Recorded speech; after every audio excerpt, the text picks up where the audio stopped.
precisamos dos outros para sermos nós? Não é uma pergunta, mas uma afirmação. Partir para o ponto mais difícil de todos. Aceitar a morte para podermos integrar e olhar para a vida de outra forma. Penso que estaremos sempre neste duelo vida e morte, morte e vida, que é, apesar de tudo, uma estranha forma de continuidade. O luto em vida, os cuidados paliativos, o luto depois da perda e trabalhar a ausência, temas que estarão aqui nesta conversa do projeto de intervenção precoce de apoio no luto. Ponto de partida e chegada. Vivemos em função do outro e é pelo outro que sentimos e choramos, embora possamos chorar por nós próprios, mas só choramos com a consciência de uma dor que vem do exterior, do outro.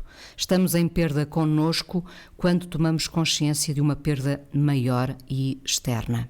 Neste primeiro programa, a quatro mãos, dois cuidadores que fazem do luto e das suas lutas pela vida parte do seu dia-a-dia. Aceitem-me, Ricardo e Sílvia, como uma espécie de visita fora de horas, uma visita de exceção. Gostava que se apresentassem. O Ricardo Fernandes, enfermeiro, há 13 anos em cuidados paliativos. Então, olá, muito obrigado pela tua gentil introdução e muito bonita. Sou enfermeiro, de facto, em cuidados paliativos há 13 anos. Especializei-me na área da saúde mental, depois várias pós-graduações na área de intervenção no luto e nesta coisa dos processos de perdermos pessoas. E é, de facto, uma honra que estejas aqui connosco para falarmos sobre um projeto que nos é tão querido e que tanto sentido faz. Sílvia, psicoterapeuta, mestre em cuidados paliativos, Sílvia Noné. Olá, muito obrigada pela gentileza e por também nos lisonjear tanto pela presença aqui connosco e pelo diálogo que estamos a iniciar. Trabalho há 16 anos aqui na Casa de Saúde da Idenha, também na Unidade de Cuidados Paliativos, e de facto esta área das perdas foi aqui uma descoberta, tem vindo a ser, e é com muita satisfação, muita realização pessoal e profissional que acompanho estes processos de adaptação e de integração das perdas. Vamos então falar da morte, falando da vida. Como é que se dá a vida à proximidade da morte? Questão mais complicada de todas. É logo uma pergunta mesmo muito complicada. Como é que se dá a vida?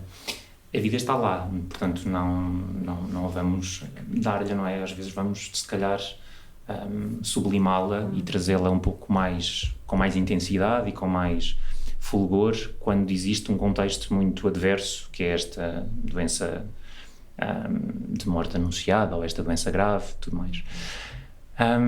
Em cuidados paliativos nós damos de facto vida aos dias, preocupa-nos pouco o tempo que a pessoa estará connosco. Importa-nos muito a qualidade do tempo que a pessoa está connosco durante o internamento. E neste sentido costumamos dizer que de facto damos muita vida aos dias.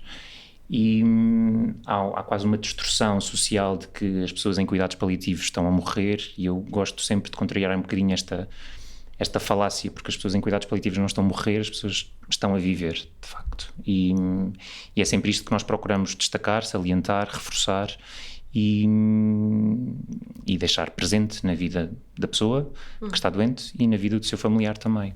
Não é o fim? Passa-se a mensagem de que não é o fim, ou o fim está sempre presente? Bom, eu diria que o princípio já contém em si mesmo o fim, não é? Ou seja, a relação implica separações desde sempre. A relação implica separações desde logo, não é? Desde sempre. Claro que as separações físicas, a derradeira separação é obviamente diferente das restantes, mas eu diria que o fim está sempre inerente, até porque se nós tivermos tudo como garantido, esforçamos menos, reparamos menos, damos menos de nós, e portanto eu penso que esta questão do fim também nos implica. Termos noção da continuidade e termos noção da finitude implica-nos muito e responsabiliza-nos, não é? Nas nossas decisões, nas nossas escolhas. E, portanto, claro que não negamos a realidade de um fim, mas não é isso que destacamos. Como dizia o enfermeiro Ricardo, destacamos a vida, destacamos o processo, a continuidade, a relação, e essa não tem fim, não tem por que ter fim. Mas eu penso que a vida implica também separações, e que a vida, portanto, como damos vida às despedidas, no sentido de trazer a relação à tona, porque a relação em si é vida. Somos através da relação, e portanto a relação em si é sempre vida. Por parte do doente, a aceitação do fim, diriam que é muito importante? Acho que é muito importante aceitarmos, ou a pessoa aceitar, que tem uma doença que é grave, que progride e que não tem perspectiva de cura. O ponto de partida para o trabalho de ajuda com a pessoa doente não é sempre prepará-la para o fim, é prepará-la para o dia-a-dia, para o momento a momento, para o sintoma que importa ser paliado, portanto melhorado, para o sintoma que importa ser cuidado e, sobretudo, para a pessoa em si inteira, não só o sintoma físico, que às vezes é muito desconfortável e é uma grande dos motivos de procura de cuidados paliativos, mas há sempre outras coisas a dificultar, como, por exemplo, questões emocionais, questões psíquicas, questões sociais, que muitas das vezes não existem recursos para apoiar as pessoas que são apanhadas por uma doença tão grave. E, portanto... Atenção que quando falamos em doença e muito se remete os cuidados paliativos para o cancro, mas não é só de cancro que falamos. Não é só de cancro. Efetivamente há uma percentagem muito grande, não tenho dados concretos, mas diria que se calhar 95% das pessoas, e falo da realidade da nossa unidade de cuidados paliativos, 95% das pessoas que nos chegam são pessoas que têm doenças oncológicas. Existem depois outras com doenças neurodegenerativas, existem pessoas que depois também por insuficiências de órgãos, demências avançadas, mas diria que o grande grosso é de facto doença oncológica, sim. Incute-se a esperança no dia-a-dia de um doente que está em cuidados paliativos? É uma pergunta muito importante e uma reflexão importantíssima. Acho que só se podem fazer cuidados paliativos incutindo esperança. E a esperança nem sempre diz respeito àquilo que pode ser o desejo mais longínquo, não é? Da pessoa eventualmente a curar e deixar de ter a doença, mas ajudar a pessoa, não é? A doente e o seu familiar a pensar no que é isto da esperança e no que é que eu posso esperar, no que é realista. Mas eu acho que sim, a esperança tem que fazer parte do nosso dia-a-dia. O quão importante é a proximidade da família de um doente em cuidados paliativos? Depende sempre da pessoa e depende das relações familiares que a pessoa tem, mas eu diria assim, de repente, que é fundamental. E a pergunta também pode ser feita de outra perspectiva: o quão importante é a família para as pessoas que trabalham em cuidados paliativos? Diria que é igual à pessoa que está doente, ou seja, o doente e a família são indissociáveis no nosso processo e na nossa forma de cuidarmos das pessoas. Noutros contextos de cuidados, que não os paliativos, a família acaba sempre por ser aquela a entidade que não é assim tão tratada, que não é tão cuidada, e em cuidados paliativos a família é sempre fundamental e importa-nos sempre saber quem são os outros desta pessoa. Vocês tornam-se cuidadores, vocês em abstrato, tornam-se cuidadores do doente e da família do doente. Exato, e dizemos mesmo isso à família, que a partir daquele momento também são alvo dos nossos cuidados, também são de facto uma prioridade para nós e uma preocupação para nós.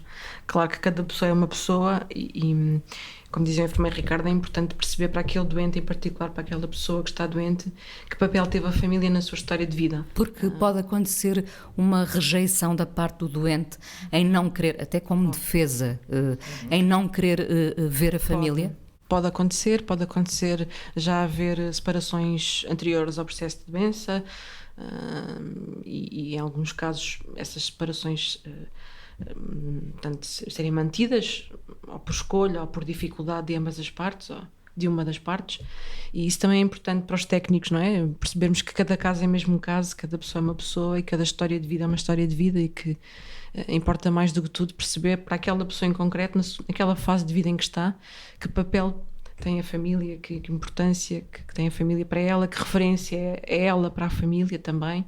E às vezes consegue-se favorecer e facilitar aqui um encontro entre as pessoas. E que às vezes a família não é propriamente de sangue, não é? Pode ser alguém que encontramos ao longo da nossa vida e que, de alguma maneira, criámos um vínculo tão forte que é o nosso familiar, não é? Isso também acontece. Portanto, quando falamos em família, é mais alargado. Estava a pensar que, idealmente, trabalharíamos com um todo, com dois todos, neste caso, doente e família, do vosso lado, com equipas multidisciplinares, bem equipadas. Isso já acontece do vosso lado?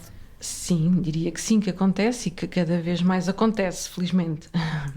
Em paliativos, em particular, e declaração de interesses aqui da nossa equipa, nós de facto temos muito orgulho em fazermos o trabalho que fazemos nesta perspectiva que é somos multidisciplinares, somos transdisciplinares na medida em que trabalhamos todos para o mesmo, mas são várias profissões, vários profissionais a trabalharem para esse bem comum que é o conforto e a qualidade de vida da pessoa doente e da sua família. Como é que se trabalha o luto? Talvez uma das questões mais importantes a dar razão também de ser a este podcast, a este projeto. Como é que se trabalha o luto perante uma perda que ainda não se consolidou, que ainda não aconteceu? Sílvia. As perdas vão acontecendo. Porque nós pensamos que a perda em si não tem necessariamente que ser física, não tem que ser a separação física, a morte em si. As perdas vão acontecendo, a perda daquilo que era a pessoa antes de uma doença tão grave, daquilo que era a sua identidade, a sua maneira de estar na vida, a forma como se dava aos outros, a funcionalidade que tinha, portanto, ser capaz de fazer tarefas que fazia habitualmente, e o facto da pessoa gradualmente ir deixando de ser capaz de fazer estas tarefas e deixando de se cuidar fisicamente, porque já não tem, ou pode não ter o mesmo interesse, o mesmo gosto, a dependência física em si. Portanto, o familiar vai acompanhando ao longo do tempo, infelizmente, estas diferentes perdas que digamos que são simbólicas, são funcionais, e ao mesmo tempo o próprio doente, a pessoa que está doente, vai se deparando com estas perdas em si mesmo. Tudo isto o que é que se faz já agora para que o doente não se sinta diminuído?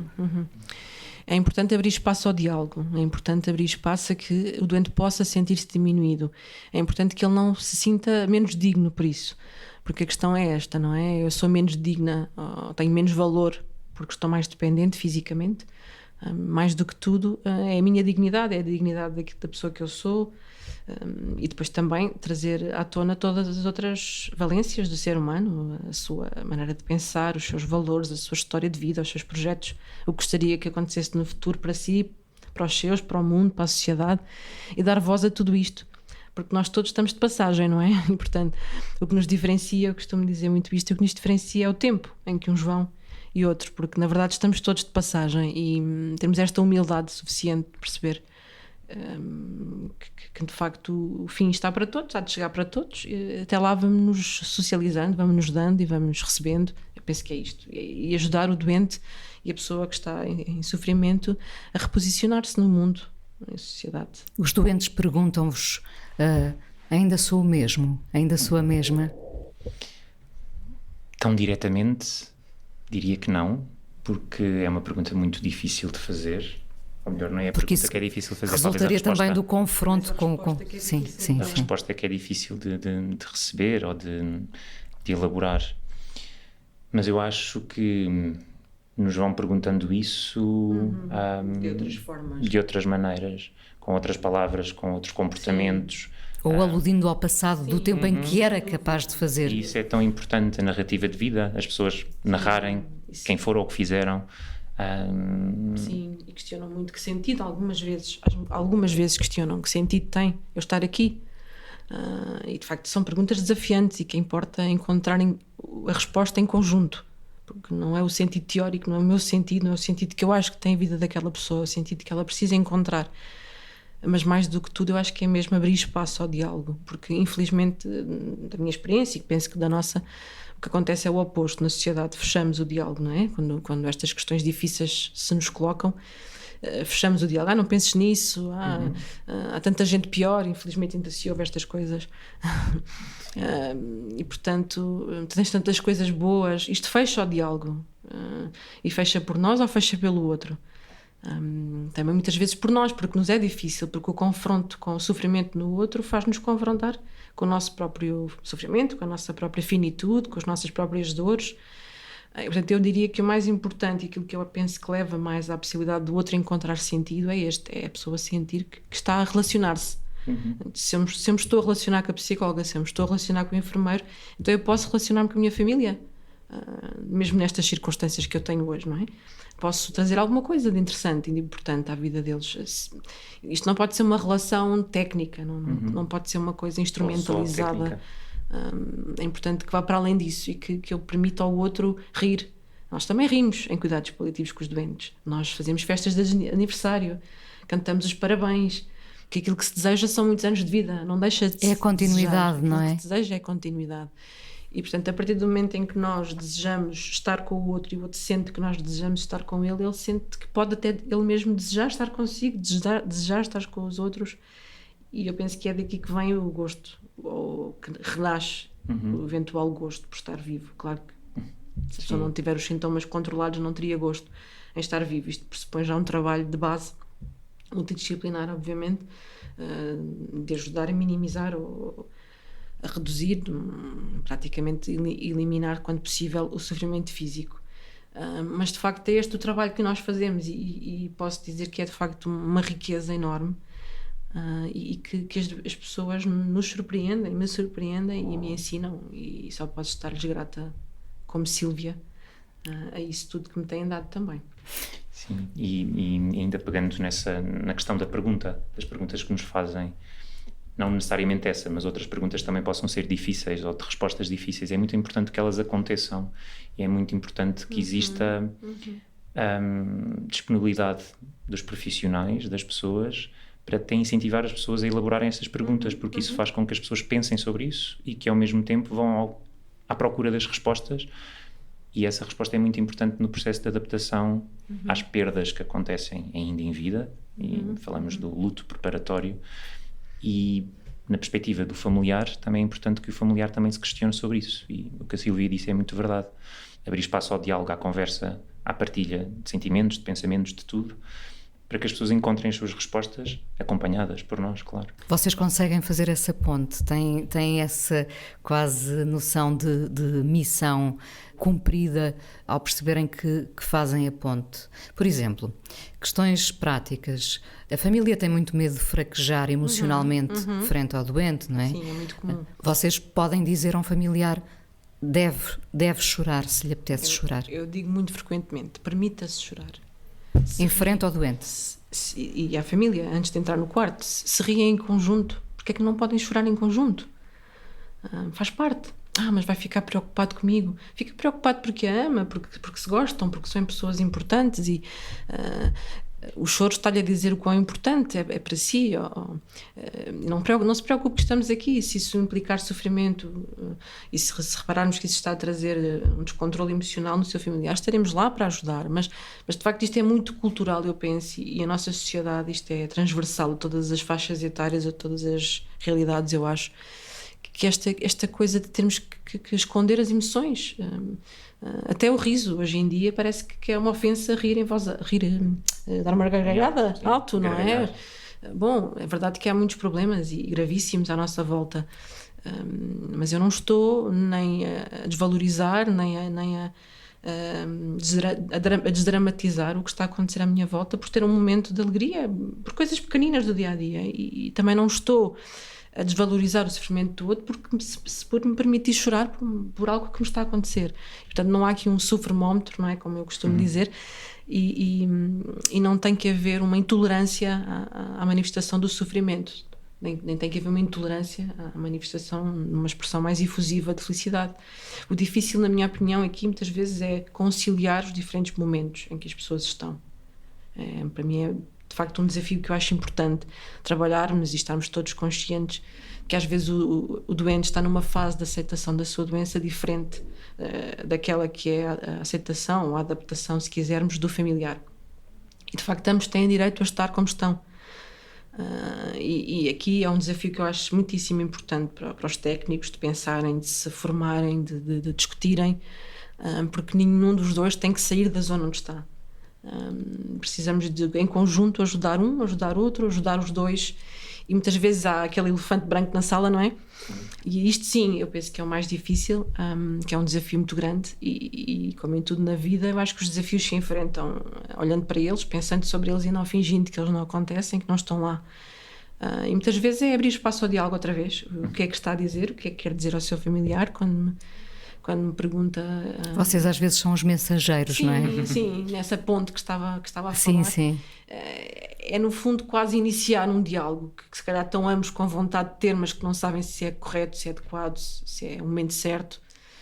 E esse eu acho que é o nosso papel principal, é orientar, dizer, na nossa experiência, daquilo que nós vamos percebendo de cada caso e do caso em particular que está ali, e pôr um bocadinho de voz às vezes em alguns silêncios, questionando sempre, não é? Tendo sempre a humildade de não termos a certeza se estamos a identificar e a interpretar e a ler bem, mas tentar pôr voz, não é? Porque há tantos silêncios tão mais importantes do que algumas palavras. Conseguem às vezes identificar nesses silêncios uma negação por parte de alguns familiares em relação ao luto que estão a viver?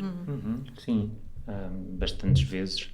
Em relação ao luto, em relação, sobretudo em fases já mesmo muito avançadas da doença, em que a pessoa está, diria, por dias ou por horas, pode haver muita negação desta finitude e, por isso, as pessoas perguntam porque é que a pessoa não está a ser alimentada, porque é que a pessoa não está a ser levantada para o cadeirão e negam estes aspectos da realidade que são tão dolorosos, mas tão evidentes, mas que a pessoa, porque a ama, tende a negá-los, e se os nega é porque precisa disso, precisa dessa proteção. E mesmo nesses... Lembro-me de uma situação muito particular em que havia um filho a falar sobre a sua morte ao pai, e o pai negava isto, e o pai deturpava a palavra morrer com correr, disse, mas vais correr para onde? E eu lembro-me perfeitamente de como é que isso foi impactante para as três pessoas, o profissional, o utente e o pai do utente. Mas há muito esta dificuldade, de facto, voltando um bocadinho àquela tua pergunta anterior, que de falar sobre os sentimentos e as emoções e tendem a... E tem um gesto, tem um propósito e tem um gesto gentil, não é? De proteger o outro e de não o magoarmos porque vou mostrar estoico ou forte para que ele me perceba assim, para que não deprima, para que não entristeça e, portanto, para que traga alegria. Mas ao mesmo tempo não é facilitador para o processo, nem para o doente, nem para o próprio familiar, muitas das vezes. Chamamos-lhe isso, conspiração do silêncio. Exato. E acaba por ser difícil. No fundo, vocês também estão aqui para dizer desabem, por favor. Exato. Desabem que nós estamos cá para vos apoiar. Mas não tenham qualquer pudor em desabar em frente à pessoa que amam. Exatamente. A intensidade dos afetos é aqui proporcional à intensidade também, a intensidade da demonstração dos afetos, melhor dizendo, é proporcional àquilo que se sente, à importância que o outro tem para nós, não é? E também... muitas vezes é proporcional ao espaço que o outro tem dentro de mim. Pode não ser a relação em si, porque infelizmente nós também sabemos que nem todas as relações cumprem e são da mesma forma preenchedoras, tão preenchedoras como gostaríamos que tivessem sido, mas existe sempre o desejo e a esperança de virem a ser. E na proximidade de um fim físico daquela pessoa, tudo isto é posto em causa e em questão, não é? Obviamente. E, portanto, muitas vezes existe o sofrimento também, não só pelo que eu tive, mas por aquilo que eu esperava vir a ter e que ainda não foi possível ter e que se calhar com este desfecho a curto, médio prazo posso não vir a ter. Não sei se isto é claro, não é? E trabalhar isto em cuidados paliativos do ponto de vista psicológico é muito exigente, mas é possível porque as pessoas são em grande parte, eu penso, tão desejosas de serem compreendidas, de serem olhadas, de serem ouvidas naquilo que elas verdadeiramente são, não naquilo que às vezes parecem ser, não na sua... E muitas vezes revoltas, umas palavras que podem parecer-nos assim à primeira vista mais hostis para connosco, muitas vezes escondem zangas, tristezas, escondem também aqui desencontros grandes e cabe-nos a nós procurar esse significado, esse sentir. Um sentimento que me interessava explorar aqui, se me permitirem, a culpa, porque a culpa às tantas existe dos dois lados. Existe do lado do doente, não é? Que sente culpa porque ficou às vezes doente por determinados comportamentos. Existe culpa e também porque sente-se culpado porque vai deixar a família, como é que eles vão viver depois de mim, etc. E a própria família, a dada altura, sente culpa porque se questiona se terá feito o suficiente, se às tantas começa a pensar no alívio que seria aquela pessoa já não estar em sofrimento. Ambivalência. A ambivalência. Assistem a essa culpa de um lado e do outro, como é que a trabalham? Sim, assistimos muito, sobretudo nos familiares, quando estão a perceber e a ver que de facto a doença continua a evoluir e que o doente está muito agravado e em estados muito prolongados deste estado clínico, as pessoas sentem de facto uma ambivalência sobre, por um lado, querem manter a pessoa perto de si, e não querem que morra naturalmente. Por outro lado, também desejariam que tudo terminasse porque o sofrimento da pessoa doente terminaria e ao mesmo tempo o seu, parte dele, também terminaria. Eventualmente dará lugar a um outro que tem a ver com a saudade, que tem a ver com o vazio, que tem a ver com o luto em si. Mas a culpa persegue-nos, não é? A culpa é muito persecutória em vários aspectos.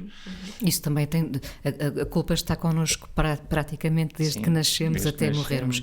E depois... Para o bem e para o mal. Temos aqui um trabalho que me parece sempre estar todo por fazer, que é a nossa relação com a morte, não é? Que continua a ser tão difícil. Nós escondemos a morte das crianças. É o principal tema. É o principal tema, não é? Opinião. Que está por trabalhar, está por fazer. Sim, nós quase conhecemos a morte de ouvir falar, não é? E achamos, temos mesmo esta convicção que vamos morrer muito tardiamente quando tivermos a nossa vida resolvida, quando tivermos os nossos projetos concluídos, os nossos objetivos realizados, as nossas pessoas crescidas e de preferência morremos depois deles, ou melhor, morremos antes deles. Exato. E portanto é um tabu e é uma grande dificuldade falarmos sobre estes temas, e este podcast é também desafiante por isto, porque falamos de um assunto que é difícil, que à partida as pessoas acham que é obscuro ou tétrico ou amargo. Não tem que o ser, porque não falamos da morte, falamos da vida em primeiro lugar. E eu acho mesmo que é importante falarmos sobre isto porque nos facilita muito viver o dia-a-dia, vivermos a vida melhor, sabermos que vamos morrer e que a morte é um limite. Nós só gostamos de aproveitar, sei lá, a comparação pode parecer parva, mas um gelado é mesmo muito saboroso porque sabemos que vai terminar, não é? E vamos desfrutá-lo e vamos ter esse prazer. Claro que também há uma angústia associada a isso, não é? Que é o fim do gelado. Que é o fim do gelado, não é? Ou o fim do verão, ou o fim do que é prazeroso. Mas ao mesmo tempo isso ajuda-nos a desfrutar muitíssimo desse gelado, desse verão, dessa pessoa e da nossa história de vida, não é? E isto é uma perspectiva muito pessoal, muito minha, que em parte é muito construída também por aquilo que eu aprendo no meu dia-a-dia de trabalho, com as pessoas de quem cuido, com os colegas com quem trabalho. Ricardo, tu falaste aí na questão do gelado e agora fiquei a pensar nisto. Vocês permitem gelados, entre aspas, não são gelados, pode ser o caso, um doente que vos diz, sabe o que é que eu gostava agora mesmo, sabe o que é que me apetecia agora? Vocês também estão cá para tentar concretizar esses pequenos desejos? Isso é uma parte muito, muito bonita do nosso trabalho. À parte das morfinas e das questões técnicas e fisiopatológicas da coisa, o que é mesmo muito bonito em cuidados paliativos é conseguirmos favorecer e satisfazer determinados desejos, objetivos de vida, e que às vezes são tão simples quanto ir ao jardim e apanhar ar no rosto. O último cigarro, o último café. Isso é, por um lado, muito comovente para nós, mas a tónica é mesmo, ou seja, o foco é mesmo a pessoa, e portanto eu às vezes, quando isso acontece, é muito gratificante, sem dúvida nenhuma, mas ainda é muito mais para a pessoa que cumpriu esse determinado. Claro que sim. gelado. E às vezes é mesmo um gelado. Às vezes é só um gelado. Às E vezes que é mesmo prazer. só um gelado, sim. E que prazer. E conta-se uma história de vida nesse gelado, até porque remete para a infância, não é? Sim, sim. De volta a essa ideia quase poética da conspiração do silêncio. Às vezes, eu estava a lembrar-me, permitam-me esta questão tão prosaica como esta, alguém que está a pensar que gostava de levar determinada roupa no dia do seu funeral. Não tem coragem de verbalizar isso. Não tem coragem de perguntar aos seus familiares se pensaram nisso. Por outro lado, os familiares vivem angustiados com isso. Que roupa gostaria o meu pai, o meu filho de levar naquele dia? Lá está mais uma vez. Vocês podem ser os mensageiros? Sim, muitas vezes as perguntas abertas são muito importantes. Há alguma questão que a preocupe neste momento, e às vezes até costumo acrescentar, não há perguntas parvas, não há questões tontas, todas elas são importantes. E às vezes, quando abrimos desta forma o diálogo, de facto surgem este tipo de questões. Aprendi também a perguntar algum desejo que a mãe tenha expressado, ou o pai, ou o irmão, alguma coisa que gostasse de transmitir à sua filha ou ao seu filho antes de o ver na próxima visita. Porque às vezes, por exemplo, mesmo a questão de alguns nossos doentes que são crentes, que são católicos, e muitas vezes também se coloca esta questão, esta dúvida da parte da família, se chamar um padre para lhe dar a unção dos utentes, a unção dos doentes, se vai ser prejudicial porque lhes está quase a parecer a eles, pode passar a mensagem de que já estão mesmo no fim, que até já se chama o padre, digamos assim. E muitas vezes eu coloco essa questão às famílias, não? Mas se calhar se perguntarmos se a pessoa deseja, para se fortalecer, porque a verdadeira função, o objetivo da cerimónia, do sacramento, é essa, não é? É dar força, portanto, muitas vezes somos nós que colocamos as dificuldades, quando na verdade não está tanto na cabeça das pessoas que estão doentes, ou até pode estar, mas que, no fundo, permitir que haja diálogo, permitir que haja a pergunta, sempre que é possível ainda haver diálogo. E quando não é possível haver um diálogo naquele momento, ir um pouco à história de vida da pessoa, aquilo que o doente, que o familiar conhece do seu familiar doente, e como é que ele gostaria. São coisas tão simples como é que gosta de ser tratado. Estarmos atentos, se a pessoa gosta de ser tratada por primeiro nome, pelo segundo, pelo apelido, algum diminutivo que esteja habituado a ser tratado, se gosta da luz no quarto mais acesa ou menos.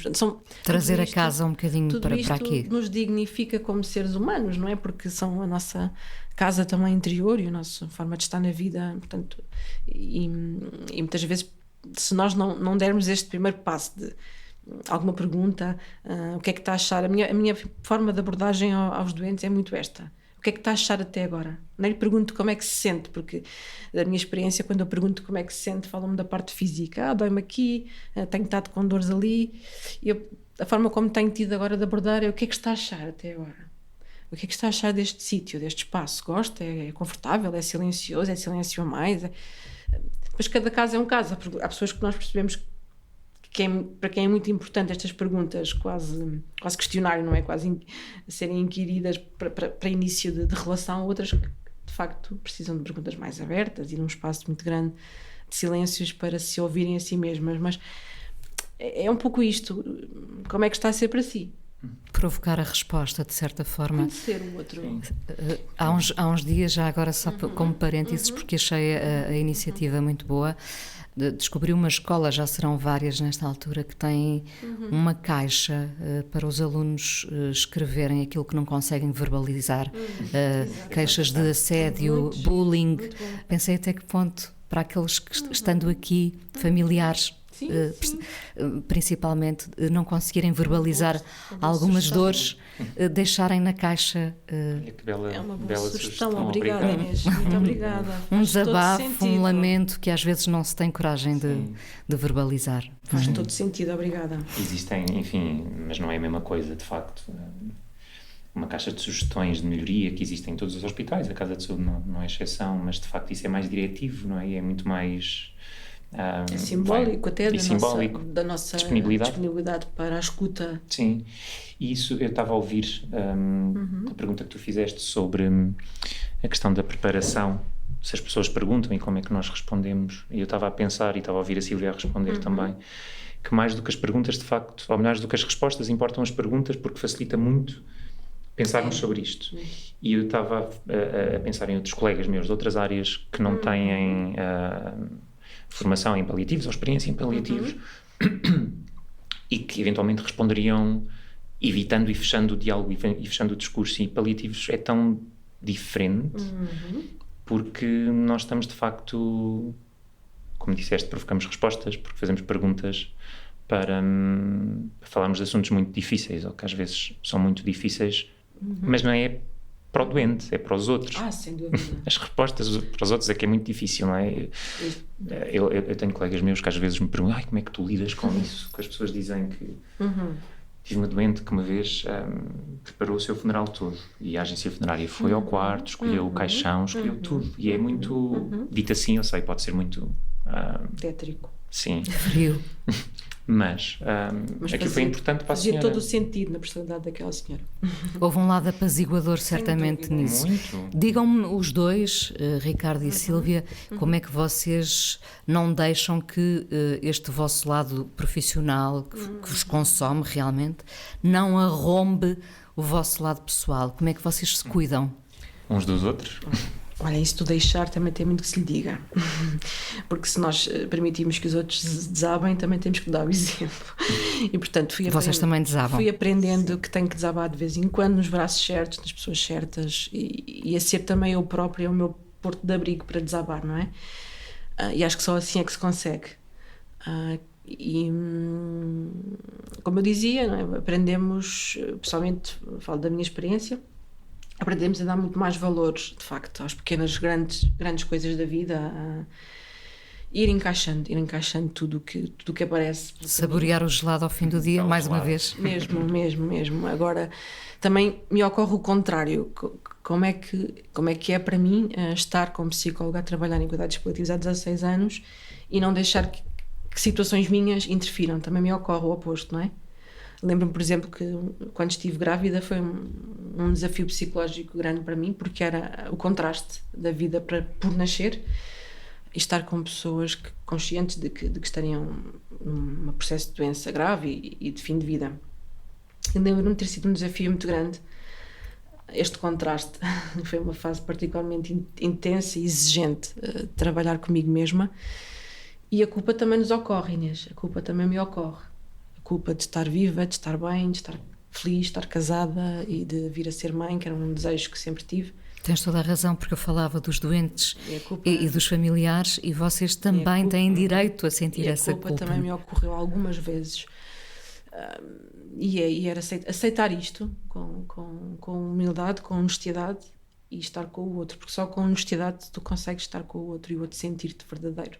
E só é, a minha maneira de ver, posso estar a ser um bocadinho, não sei, mas também só posso ser uma boa profissional se estiver em sintonia comigo própria, não é? Mas esta é a minha maneira de ver.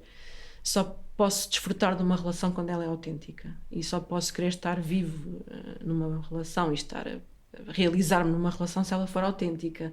Portanto, nesta linha de raciocínio, eu acho que os doentes sentem quando tu estás já de forma autêntica e genuína com eles.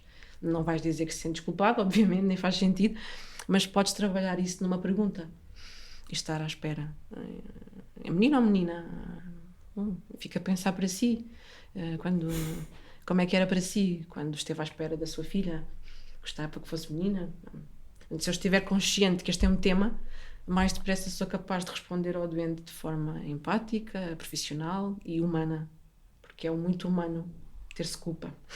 Ricardo, no teu caso? No meu caso, a primeira resposta que me ocorreu foi aquilo que eu costumo dizer, sendo eu também professor. Alguns estudantes acham que têm que ir inabaláveis. Exato. Para os ensinos clínicos e têm que ir fortes e que nada lhes pode tocar, e sentem-se muitíssimo culpados por estarem a chorar. Exato. Por uma situação qualquer que viveram.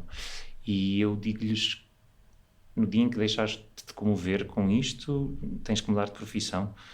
E portanto, exato, o que a Sílvia diz é muito verdade. Nós temos que nos permitir também a nós próprios comovermos e aceitarmos a nossa vulnerabilidade.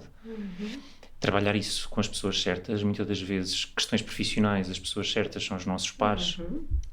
eu e a Sílvia temos uma longa relação profissional e cuidamos muito um do outro neste aspecto. E depois, enfim, as minhas estratégias pessoais de refletir muito sobre isto, de refletir sobre as questões com os amigos e viver, não é? E viver, sim, e viver. Honrar a vida vivendo. Isso, sim. Sobretudo, Inês. O que é que se espera das próximas visitas neste encontro vosso, aqui a quatro mãos? Ok, então nós pensámos neste espaço de podcast para gerarmos conversas sobre isto, sobre a morte, sobre a vida, e achamos que há várias perspectivas sobre a morte e o morrer e o luto e a vida, desde perspectivas artísticas, perspectivas sociais, filosóficas, e neste sentido contamos convidar algumas pessoas cujo trabalho profissional reflita sobre isto, ou então que passaram por um processo qualquer que seja inspirador, desafiador. Para ele também. E vai ser um espaço onde vamos falar sobre a vida sempre, com escritores, com humoristas, com radialistas, com profissionais de saúde e pronto. E com quem quiser juntar-se a nós. Falando da perda, do luto em vida, das dores associadas, da conspiração do silêncio, mas sobretudo falando da vida. Exato, sobretudo da vida, das suas nuances, da nuance do preto e do branco, que não existe só o cinzento, e que é tão legítimo estar no preto como no branco, como no cinzento, e como alguém querer abrir-nos a possibilidade de olhar para outra cor. Perguntarmos o que é que sentimos por outra cor, não é? Ou seja, abrir o diálogo mais uma vez e desafiar também os nossos ouvintes a pensarem sobre estas questões. Porque precisamos dos outros para sermos nós. Ficamos a aguardar as próximas visitas. Eu vou sair em silêncio. Muito obrigada. Obrigado, Inês. Muito obrigado.